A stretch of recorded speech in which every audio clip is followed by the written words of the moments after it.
Saudação de paz a todos. Estamos aqui mais um dia para a glória de Deus, para juntos estudarmos a palavra de Deus. E a lição de número 2 para esta sexta-feira, dia 10 de janeiro do ano de 2025, nos sugeriu o seguinte tema para essa sexta-feira.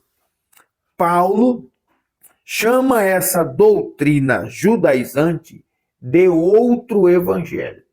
Esse é o tema que nós vamos estudar neste dia de hoje.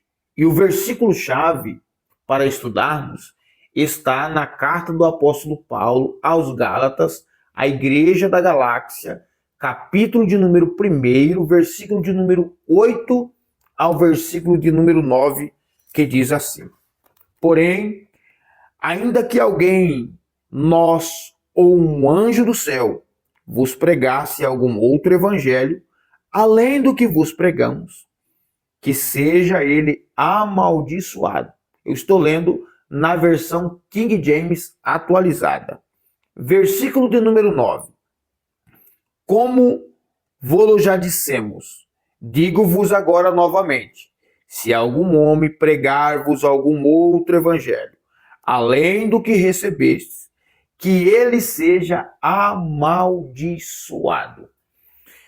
As igrejas fundadas pelos apóstolos, elas sofriam constantemente uma enxurrada de disseminações hereges, mensagens contradizendo o evangelho, mensagens deturpando o verdadeiro sentido do verdadeiro evangelho. A situação aqui que Paulo está apresentando à Igreja da Galáxia era o problema com os judaizantes. Eles entraram dentro da Igreja da Galáxia, inserindo no meio dos irmãos da Galáxia, a Igreja, e eles começaram a fazer uma miscigenação. Eles tentaram mesclar o Evangelho da Graça com o Evangelho da Lei. Quando eu falo Evangelho da Lei, eu falo em algumas práticas cerimoniais, principalmente o da circuncisão e guardar dias, como o sábado. E eles tentavam inserir isso dentro da Igreja da Galáxia. A Igreja da Galáxia era uma igreja composta por gentios e alguns judeus também. Como eu já disse em vídeos anteriores, que a Igreja de Cristo ela é composta por línguas, tribos, nações e diversas etnias. Então esses homens, eles entraram dentro da igreja e eles estavam deturpando ou tentando adaptar as leis cerimoniais dentro do Evangelho da Graça, causando uma perturbação. E Paulo vai chamar isso de um outro evangelho, ou seja, uma boas novas, porque o evangelho significa boas novas, boa notícia, né? As boas novas de Deus para a humanidade. Eles estavam tentando pegar as boas novas e inserir ali algo que fazia das boas novas uma má nova. Essa é a palavra a mais fácil a se dizer.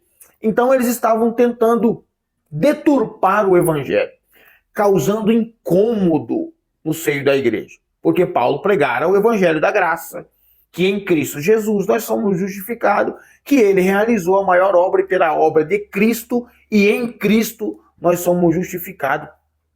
E ponto final. Mas pessoas tradicionais, religiosas, sempre tentando desconstruir os fundamentos do verdadeiro evangelho. Essa prática judaizante ocorreu na igreja do apóstolo Paulo. Esse tipo de pessoa sempre existiu e sempre vai existir. Pessoas que querem criar um evangelho se adaptando ao estilo de vida deles e não voltando à prática do verdadeiro evangelho cristocêntrico e apostólico. Por quê? é mais fácil adaptarmos coisas ao nosso estilo de vida do que nos adaptarmos ao estilo de vida que o cristianismo nos proporciona. E hoje estamos vivendo, principalmente no Brasil, uma enxurrada de falso evangelho. Existe agora até o evangelho social, né? Nós estamos ouvindo na mídia o evangelho que se importa com o seu bem-estar financeiro, com o seu bem-estar materialista, com o seu bem-estar humanista. E não é um evangelho que tira o seu foco das coisas deste mundo e liga a sua mente, a sua visão, o seu coração nas coisas eternas. Então, o evangelho social é o evangelho das pessoas que vão a um templo, eles ouvem palavras, né, agradáveis, refinadas aos seus ouvidos, e saem dali como se fosse um clube social, muitas delas não confrontadas pelo pecado, muitas delas não são confrontadas a uma transformação de caráter, muitas delas não são confrontadas a viver uma vida de entrega para o reino, mas sim um evangelho social, um Cristo social, que está mais interessado no bem-estar do homem do que na vida eterna do homem. Então, vem se criando essa deturpação do verdadeiro evangelho desde os tempos do apóstolo Paulo.